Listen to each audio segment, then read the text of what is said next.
Bonjour à toutes et à tous. Alors, toujours dans l'optique de vous initier en dessin technique, aujourd'hui dans cette vidéo, nous allons voir les deux types de perspectives les plus utilisées en dessin technique. Il s'agit bien de la perspective cavalière et celle isométrique. Donc, vu que toutes les perspectives portent le même intérêt, c'est-à-dire elles permettent de faire une représentation sur un plan 2D des objets tridimensionnels. Donc, ce qui fait que dans un premier temps, nous allons voir ensemble la définition générale d'une perspective, ensuite les avantages et les inconvénients, les règles de représentation et enfin terminer par leur méthode de représentation.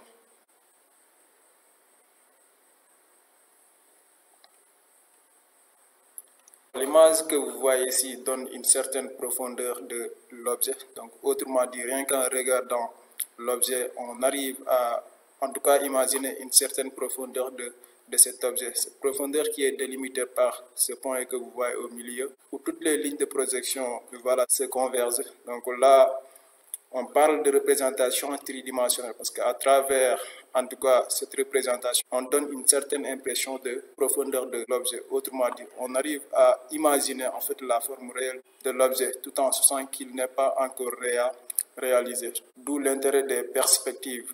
Donc, en guise de définition, on peut retenir que les perspectives sont des techniques de représentation permettant de mieux saisir lucidement l'aspect général et les formes d'un objet ou système technique. Cependant, il existe des logiciels de conception susceptibles de construire le modèle tridimensionnel de l'objet qui se présente sous différentes perspectives en le faisant tourner suivant les valeurs angulaires souhaitées. On distingue notamment les perspectives obliques. Nous avons également ce qu'on appelle les perspectives axonométriques et les perspectives à point de fuite. Donc, pour les perspectives obliques, on en a deux. Nous avons ce qu'on appelle la perspective oblique cabinet, qu'on ne va pas voir dans cette vidéo. Nous avons aussi la perspective cavalière, donc qui fait partie des perspectives obliques. Pour les perspectives axonométriques, là également, on en a trois. On a ce qu'on appelle la perspective dimétrique, nous avons la perspective isométrique, mais aussi la perspective trimétrique. Donc pour les perspectives à point de fuite, là également, on a trois types de perspectives à point de fuite, à savoir la perspective à un point de fuite, la perspective à deux points de fuite et la perspective à trois points de fuite. Mais nous, dans cette vidéo, je vous l'ai dit tout à l'heure, on va s'intéresser que sur ces deux techniques de représentation, c'est-à-dire la perspective cavalière et la perspective isométrique.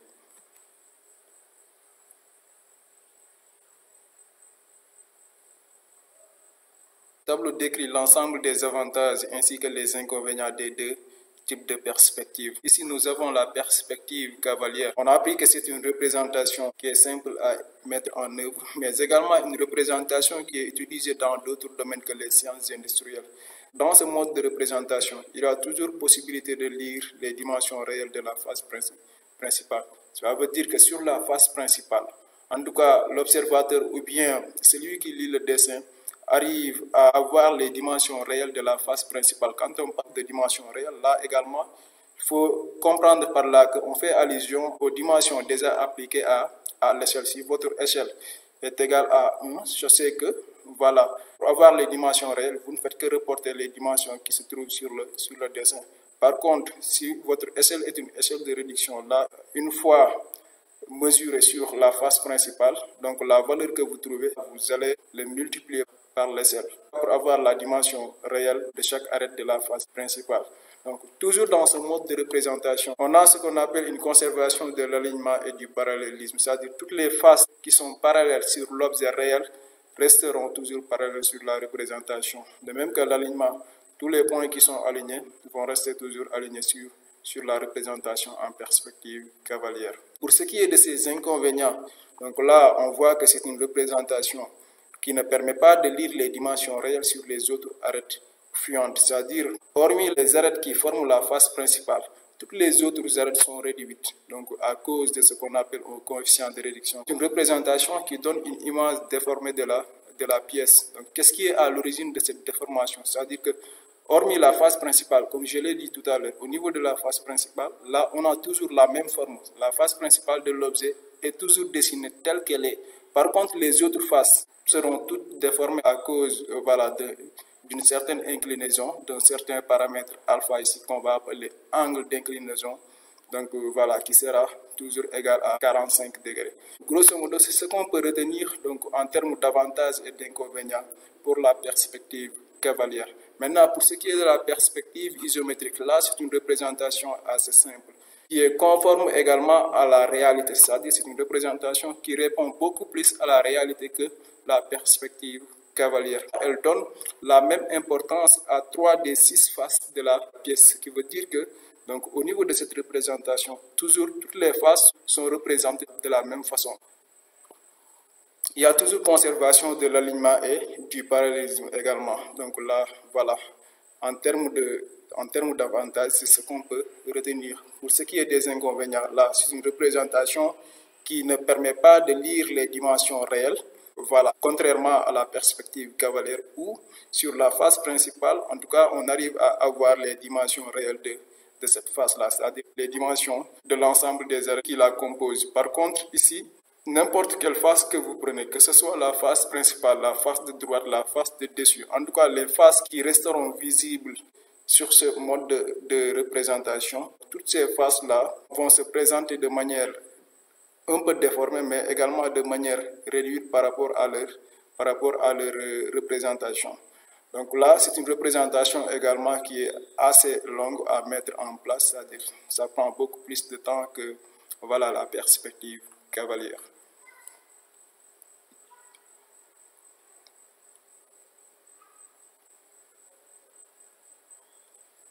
Alors là, nous avons les règles de représentation dans ce tableau. Donc ici, on va d'abord parler de la perspective cavalière. Donc là, on voit qu'on a représenté ici un cube. Voilà, en perspective cavalière, nous avons ici la face principale. Qu'est-ce qu'on remarque ici, rien qu'en regardant sur l'image là, on voit qu'il y a un angle d'inclinaison ici qui est égal à 45 degrés. Il y a également des axes. Alors, dans un premier temps, on vous a dit que les arêtes verticales restent verticales et celles horizontales restent horizontales. C'est-à-dire que sur l'objet réel, toute arête qui est verticale va rester verticale sur la représentation. Okay? Toute arête également qui est horizontale restera horizontale sur la représentation en perspective cavalière. D'où la conservation de la verticalité et de l'horizontalité au niveau de ce mode de représentation. Toutes les fientes sont inclinées de 45 degrés par rapport à l'horizontale. Donc là, nous avons ici une fiente. Là également, nous avons une autre fiente, de même qu'ici. Okay? Alors, là, en dessin technique, qu'est-ce qu'on appelle fiente? Je pense qu'il faut savoir c'est quoi une fiente. Donc, une fiente, ce n'est rien d'autre que toute arête qui est perpendiculaire à votre plan de projection ou bien à votre face principale. C'est ça qu'on appelle fiente. Okay? Donc, dans ce mode de représentation, toutes les fientes sont inclinées de 45 degrés. D'où la déformation dont je parlais tout à l'heure. Voilà, là, on sait que sur l'objet réel, cette face de dessus ou bien cette face de droite n'est pas de cette forme-là. Vous avez vu, là, nous avons un certain parallélogramme donc, qui est tenu verticalement. Ici, sur cette face, nous avons un parallélogramme également tenu de manière horizontale. Alors qu'en situation réelle, c'est-à-dire sur l'objet réel, cette face n'est pas de cette forme-là, elle est de forme carrée. Donc, d'où la déformation, encore une fois, dont je parlais tout à l'heure. Maintenant, qu'est-ce qui cause cette déformation? C'est l'angle d'inclinaison alpha là. C'est ce paramètre alpha qui est égal à 45 degrés. Les dimensions suivant x et y sont à l'échelle 1 et celles suivant z sont réduites de k égale à 0,5. Alors là, ici, nous avons l'axe y, là, nous avons l'axe x. Donc, la face principale, les dimensions qui la caractérisent, voilà, c'est la dimension suivant l'axe y et la dimension suivant l'axe x. Pour les fientes, là, on voit que si, par exemple, la largeur ou bien la dimension réelle de cette fiente mesure 30 mm, donc sur la représentation en perspective cavalière, on ne va pas représenter les 30 mm, non, on va multiplier ces 30 mm par 0,5. Là, nous avons les règles de représentation de la perspective isométrique. Contrairement à la perspective cavalière où on avait dit que les arêtes verticales restent verticales et celles horizontales restent horizontales. Ici, seulement les arêtes verticales resteront toujours verticales sur ce mode de représentation. Donc là, si on regarde bien, là nous avons une arête verticale. Nous avons également ici une arête verticale. Donc vous voyez.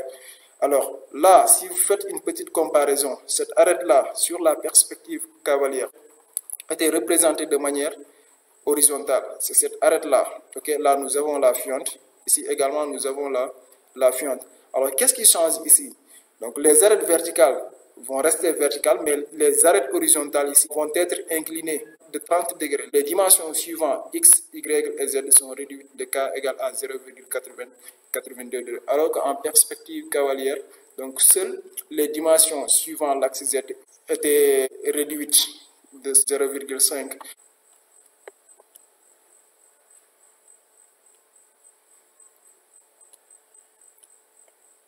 Nous allons passer à la méthode de représentation d'une perspective cavalière. Vous avez ici une représentation de deux vues d'un objet. Donc là, si on prend cette vue comme étant notre vue de face, cette vue sera notre vue de droite. Nous avons ici les dimensions. Alors, en dessin technique, si on ne met pas d'unité, je sais que c'est en millimètres. Donc là, nous avons 100 mm comme longueur, comme hauteur, nous avons 60 mm et comme largeur ou bien profondeur de la pièce, nous avons 80 mm. Donc, si on regarde bien, ici sur la face principale, c'est-à-dire sur la vue de face, on sait que la vue de face est suivant l'axe Z, suivant l'axe Y également. Par contre, la vue de droite est dessinée suivant l'axe Z, mais également suivant l'axe X. Essayons de respecter ce repère déjà pris. Alors là, la première chose à faire, c'est de tracer d'abord votre repère. Donc là, nous avons les deux axes, ainsi que le troisième axe. L'inclinaison de cet axe par rapport à l'horizontale est égale à 45 degrés. C'est l'angle alpha dont je parlais tout à l'heure. Une fois tracé le repère, là nous avons X, Y, et en haut nous avons l'axe Z. Après avoir tracé le repère, l'étape qui suit consiste à représenter maintenant notre face principale. Donc ici nous avons l'arête formée par, si vous regardez bien, ici c'est le point A, là c'est le point F, nous avons le point A ici, ici nous avons le point F.